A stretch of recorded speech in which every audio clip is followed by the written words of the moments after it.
혹시 온라인으로 참석하시는 분이 있으면 손 들어주세요. 마이크 안 쓰시면 안 들려요. 날씨가 되게 좋아서 날씨도 좋고 잘해볼게요. 저는 제목을 동기집착이라고 지었습니다. 일단 어쩔 수 없이 제가 사업을 하다 보니까 일이 제 인생이랑 떼물래야 떼물 수가 없어서 그래서 제 사업 경험을 좀 이야기해드리려고 해요. 그리고 왜 동기집착이라고 제목을 지었는지 설명해드릴게요.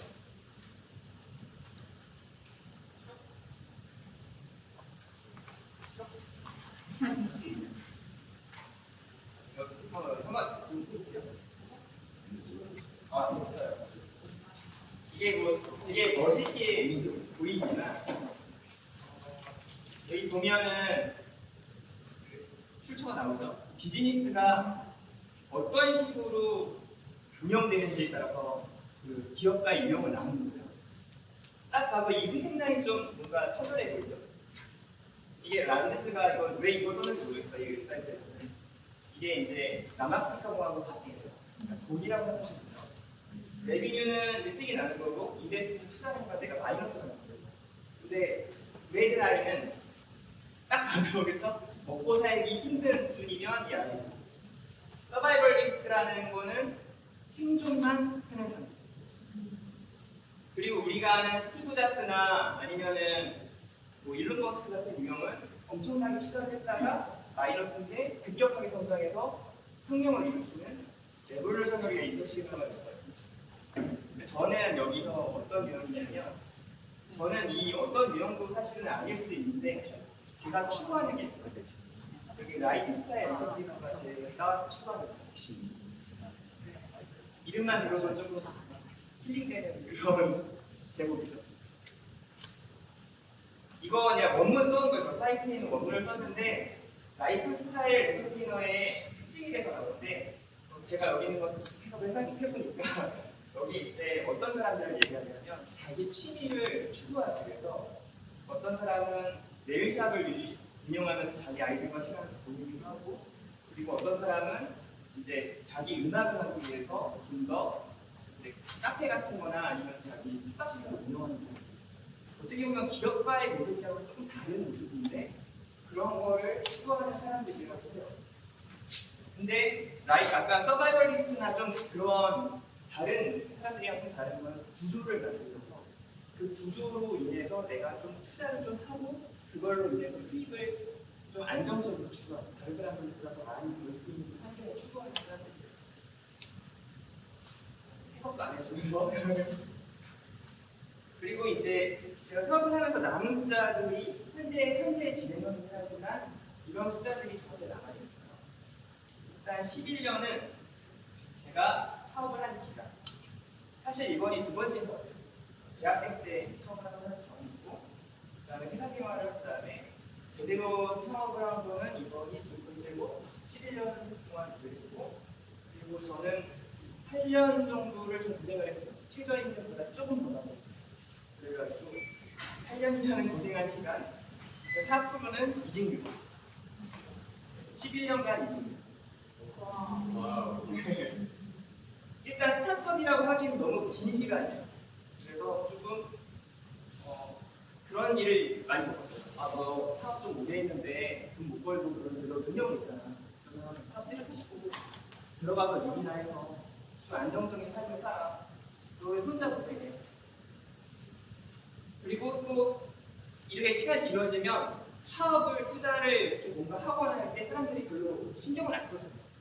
3년 이내에는 투자 기회도 많고 창업을 지원하는 사업들도 많아요. 근데 이쯤 되면은 좀비 기업이에요. 그렇죠? 그리고 폐업하고 다시 시작하기에도 사실 조금 기존에 있던 멤버들이 있으니까 좀 많이 안 들리는 거죠.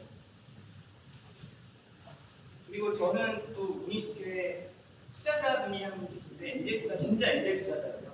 그분이 이제 돈을 다 잃어버리는 거죠. 투자했는데 그것도 마음이 불안해요. 그리고 저희 동료 중에 저는 이사가 3명인데 한 친구가 이게 우리 회사의 정신적 좀 모티브가 된다고 할 수도 있고 정신적 지주기도 하고 그런 친구였어요. 저보다 나이도 어리신데 제가 그 친구 존경한다고 앞에서도 표현을 많이 줬고 그 친구가 뭐라고 했었냐면 우리가 리베이트 받을 기회가 있었는데 돈을 좀 더 쉽게 벌 수 있는 방법이 있었는데 그때 그걸 하지 말자고 하면서 100년간은 기업은 구설수에 오르는 일을 하면 안 된다고 얘기해가지고 저희가 3명이잖아요. 원래 이 2명은 그렇게 뭔가 도덕적이지 않고 약간 세속적인데 그 친구 말을 듣고서 약간 어려운 선택들을 많이 했어요. 이 친구에 대한 그런 실망을 시키기 싫은 마음 그런 것들이 좀 있어요. 저희가 8년 정도 고생을 했는데 정확히 8년 반이에요. 저희가 만든 게임이고 이 게임이 나오기 전까지 저는 최저임금보다 조금 높은 임금을 받았어요. 저희 직원분들이 저보다 좀 더 많이 받았어요. 그렇다고 해서 야근을 시킨 거는 8년 반 동안 10번이 안 돼요. 그리고 이제 이 숫자가 뭐냐면 1919년이면 말도 안 되지. 2019년 4월에 엄청나게 말도 안 되는 2019년 4월에 이 게임이 나왔는데 저희가 2019년 매출이 1억 3천이거든요. 저희 회사는 2억을 넘겠어요. 이번 기간. 적자겠죠. 그 전에 약간 매출이 더 있었는데 그러니까 흔히 생각하는 SI 기업 생각하면 돼요. 우리 콘텐츠를 만들고 남는 에너지는 외주를 하고 그걸로 버티고 또 우리 콘텐츠가 근데 우리 콘텐츠 자꾸 망해요. 돈이 안 되고 정현진 님도 그런 일을 도전하시는 거잖아요. 저는 여기 사무하시는 분들 다 그런 고통을 알고 있어요. 우리가 하는 거는 우리 콘텐츠가 대박이 나야 되는데 그거는 자꾸 안 되고 외주는 그나마 돈이 돼서 외주로만 먹고 살게 되는 순간에 영혼을 잃게 되잖아요. 저희는 그래도 운이 좋은 게 이제 이 게임이 중박이 돼서 지금 한 270만 정도 다운로드가 됐거든요. 270만 해외만 250만이고 거의 국내가 40만 정도 다운로드해서 2020년 매출이 4억 9천이 됐어요. 근데 이게 이제 하반기에 몇 개월 사이에 벌어들인 돈이라고 생각해요. 그리고 2021년에 23억 7천원의 매출을 내서 저희가 다 인센티브로 연말에 1,000만원씩 그 다음에 매달 100만원씩 받고 그리고 그 외에 보너스도 주고 지금은 한 달씩 휴가를 많이 들어요. 그래서 이 한 친구 가고 저도 그거 가려고 하는데 저는 또 다른 일을 가려가지고 그러니까 되게 게임이 되게 무섭죠. 한번 성공하면 중단인데도 불구하고 회사의 운영이 바뀌어요. 이거 다시 건너면서 이거 계기 뭔가 그래도 우리 회사가 제가 급여는 많이 못 줬는데 이 회사가 버틸 수 있었던 이유가 제 생각엔 제가 맨날 입에 달고 살았던 이 책 때문에 그런 거예요. 피투웨어라는 책인데 이 책은 사실 소프트웨어 쪽에서 약간 고전이에요. 왜 피투웨어라고 이름을 지었을까요? 소프트웨어 개발력인데 제목이 피투웨어. 사람이 맞아요. 네. 되게 쉽게 맞아요. 그게 맞는 거예요. 소프트웨어는 보통 사람들이 이제 기술적인 거나 아니면은 돈이나 자본이 많이 들어가고 인력이 많이 들어가야 되는 그런 일이라 생각하는데 실제로 이 톰 드마르코나 티모시 비스턴의 톰 드마르코가 그런 얘기를 했어요. 그러니까 사업이나 그 프로젝트가 망하는 이유가 대부분 사회공학적인 이유. 그러니까 인간관계나 정치질로 인해서 프로젝트가 망가지는 건 있어도 기술이 부족한 경우에는 그 기술을 뭔가 가진 사람을 섭외하거나 아니면 내가 공부를 하면 해결돼요. 그리고 돈이 부족한 경우에는 우리 사업이 잘 될 거라 생각하고 그 사람들한테 내가 투자를 유치하거나 돈을 빌려올 수가 있어요.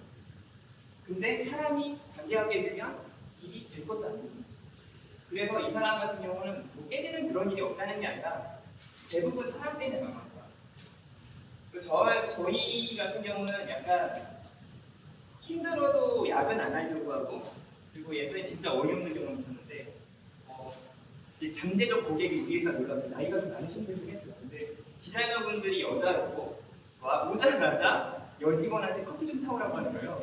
시대착오적이죠, 그렇죠? 네, 그런 일이 있었어요. 그래서 너무 안 돼가지고 그냥 제가 그 자리가 너무 민망해서 제가 커피를 사왔거든요. 그러니까 저는 그 사람들을 뽑기로 한 그 일에서 다른 걸 시키는 거에 대해서 되게 부정적으로 생각을 하고 있어요.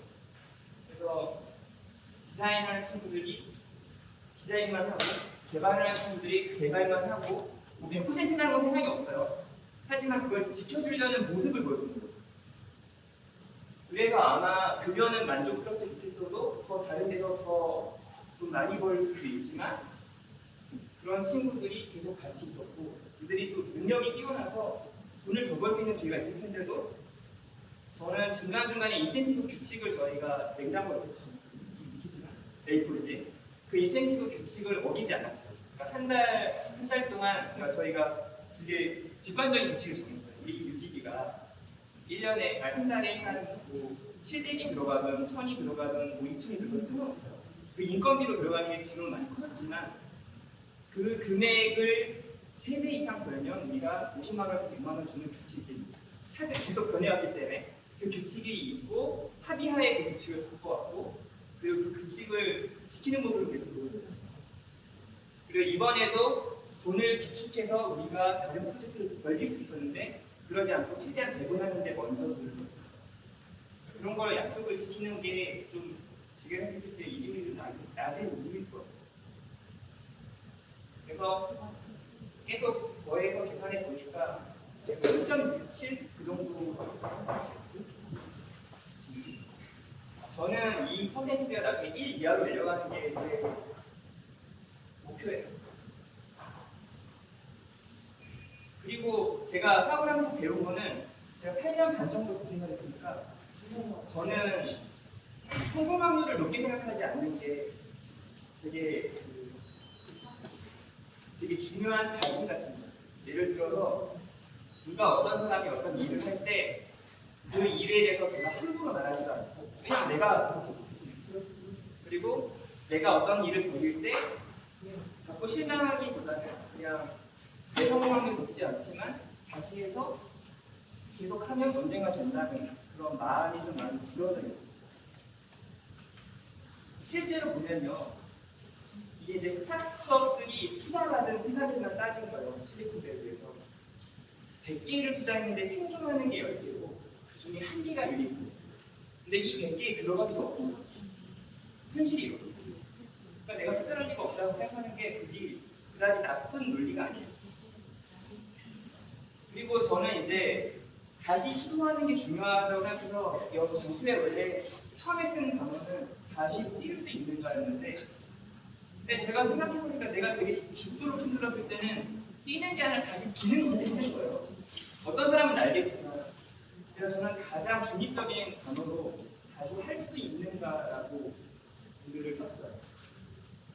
그리고 제가 혼자 쓰는 문학을 쓸 텐데 이제 재도전을 하기 위해서 좋은 팀은 저한테 픽스할 거예요. 다른 사람한테 픽스하는 게 아니라 저한테 픽스할 거예요. 제가 포기하고 싶고 무너지려고 할 때 뭔가 동기를 주는 친구들이 있었고 무너지면 안 되는 이유 좀 고통스럽지만 그런 게 있었기 때문에 이게 이제 우리 회사 늦게 지네요. 우리 회사 소개할 때 첫 페이지인데요. 하고 싶은 일을 한다는 그런 이상적인 이야기가 써 있어요. 이게 이제 멋진 프로젝트를 만들고 싶은 어떤 동기가 있다고 생각을 하는 거죠. 김현진이 조금 언급하는데 콘텐츠 만들 때 내가 멋진 뭔가 만들고 싶잖아요. 그렇죠? 여기 있는 분들 아마 사업하시면서 어떤 거 만드시는 분들 음악을 만드실 때 그렇죠? 내가 멋진 걸 만들고 싶잖아요. 그래서 넥서치 그렇죠? 네. 그러니까 그런 동기가 있고 그 다음에 이 동기로 만들어진 어떤 결과물이 성공할지 실패할지 모르지만 누군가한테 만족스럽게 다가가면 운 좋게 또 이익이 날 수 있는 거고 그럼 다시 그걸 더 발전시킬 수 있는 동기를 얻을 수 있고 이런 선순환이 가능하지 않을까라는 생각에서 동기집착 모델이라는 얘기를 있어요. 근데 이거 왜 이 동기집착이라는 말을 왜 만들었냐면 이제 여러분 아마존 아시죠? 아마존의 고객집착이라는 거 들어보신 적 있나요? 고객집착 모델이라는 게 있는데 아마존의 플라이어 전략이라고 아주 굉장히 유명해요. 좀 구체적으로 보면 성장을 하는데 이 성장을 할 때 여기서 이제 로우 프라이스, 커스터머의 만족, 그 다음에 다시 더 낮은, 그래서 트래픽이 생기고 그 다음에 셀러들은 이것 때문에 더 많이 몰려들고 그리고 더 많은 선택이 이루어지고 그리고 가격을 더 낮추고 이 선순환을 굴리면서 계속 이 사이클을 도는 걸 이야기해요. 이걸 되게 단순하게 하면 고객이 만족을 하면 만족한 걸로 이익이 나고 그 이익이 나면 그 이익으로 더 가격을 낮추고 더 가격을 낮추면 그걸로 더 많은 고객을 끌어들이고 그리고 그 고객을 끌어들여서 더 많은 이익을 내고 그리고 더 많은 이익을 내면 더 가격을 낮추고 이게 이제 아마존의 전략이거든요. 고객 집착인데 근데 거기 하나 되게 심각한 게 빠져 있어요. 제가 생각했을 때. 그러니까 다 사람을 위해서 일을 하는 건데 여기에는 직원이 빠져 있어요. 아마존의 물류창고에서 일하는 직원들에 대해서는 악명이 굉장히 있죠. 이런 선순환도 가능하겠지만 사실 만족과 이익과 재투자로 계속 이렇게 성장만 하는 고객 집착 모델보다는 저는 이제 이게 이제 너무 싫어서 동기로 만든 것이 만족을 시키고 이익이 나면 또 다시 그 힘으로 우리가 만들고 싶은 걸 더 만들 수 있고 그래서 고객도 만족하면 모두가 다 윈윈할 수 있다는 그런 생각을 하는 거예요. 근데 이게 그냥 확률의 문제인 것 같아요. 왜냐하면 아까도 어떤 약한 고리가 하나 있고 그 약한 고리가 깨지면 고객 집착 모델도 실패해요. 수많은 업체가 고객 집착 모델을 해요. 아마존이 성공한 거죠. 그들이 탁월한 거지 그들이 무조건 옳은 모델은 아니라고 생각해요. 저희도 이 중에 약한 고리가 하나 깨졌어요. 예를 들어 만족을 못 시켰어요. 당연히 실패겠죠. 근데 이것도 어떻게 해서 그 고리가 만들어지면 모두가 만족할 수 있는 모델이라고 생각합니다. 그래서 저는 심플하게 통해서 아마존도 이렇게 세 개로 나오는 게 있을 거예요. 저희는 그로스보다 그냥 우리가 일할 수 있는 힘, 동력, 그리고 뭐 일만 하다 죽는 건 아니잖아요. 우리도 즐겨야 되고. 그러니까 동기와 만족과 이익이 이렇게 순순하게 볼 수 있지 않을까. 그리고 현재는 그게 좀 더 들어간 것 같아요. 그리고 다행히 또 이제 뭐 정부 지원 사업 같은 거 적극적으로 활용하면서 공간을 지배해주는 분들이 있고 다 감사하게 생각하고 있어요. 저희를 도와주는 사람들이 정부도 있었고 우리 엔젤 투자자들도 있었고 가족도 있었고 친구도 있었고 아는 형님도 있었고 그리고 전혀 뜬금없이 만난 사람도 있었고 좀 낯선 모임도 왜 낯선 대학도 되게 좋게 생각하는 게 인연 하나하나를 되게 조심해야 한다는 걸 살면서 배웠어요. 그래가지고 여기서 이렇게 알게 된 분들이랑 어떻게 같이 해볼지 모르지만 저는 조심하고 잘 여러분한테 제가 할 수 있는 걸 하는 게 맞다고 생각합니다. 왜냐하면 우리가 어떻게 여길지 모르더라고요. 진짜 살면서 되게 인연의 무서움에 대해서 되게 많이 느꼈어요. 그리고 이제 우리 투자자분이 하신 말이에요. 이건 제가 한 말이 아니에요. 운칠기삼이라는 말은 여러분 아실 거예요. 그렇죠? 운이 70%고 기량이 30%예요. 근데 우리 투자자님은 운칠 독삼이라고 하셨어요. 지금 와서 생각하면 좀 많이 맞는 것 같아요. 타고난 능력이라는 거나 노력할 수 있는 여건이라는 것도 우크라이나 사태 보면 알잖아요. 사람 일이 어떻게 될지. 그것도 복인 거. 내가 능력을 늘리고 싶어도 늘릴 수 없는 환경이라는 게 있습니다. 그리고 이제 저는 저희 신규 프로젝트를 보여드리면서 일단 홍보 아닌 홍보. 네. 고양이와 비밀의 숲은 완전 힐링 게임이고 여성 유저가 90%거든요. 근데 그 게임이 하나도 도움이 안 될 것 같아요. 딱 봐도 그쵸? 신규 게임입니다. 여기에서는 고양이와 비밀의 숲을 3분이 만들고 이 게임은 또 3분이 만들고 처벌신이 좀 독특한데 왕을 깨면 10명 다 깨겠죠? 처음은 총으로 죽어요. 그리고 다음 장군한테 이제 미션을 주죠. 뭐 얼음으로 얼려주기고 막 풀어주기고 뭐 계속 다양한 방법을 쓰기고 여성 유저가 별로 힘들 것 같지 않아요. 그리고 이제 같은 경종이어도 업그레이드 마찬가지로 할 수 있는 그런 게임이고요. 이제 곧 올해 아마 출시할 거예요. 그리고 요즘에 이제 유튜브러블이라는 단어 하나 알고 가시면 좋을 거예요. 게임 만들 때 어떤 추세인데 유튜브에 올릴 만한 요소가 있는 게임을 추구하는 게 요즘 약간 트렌드예요. 그래서 뭐 웃기다든지 아니면 좀 깨기 굉장히 어렵게 해가지고 깨면 그 자체가 이슈가 되겠거든요.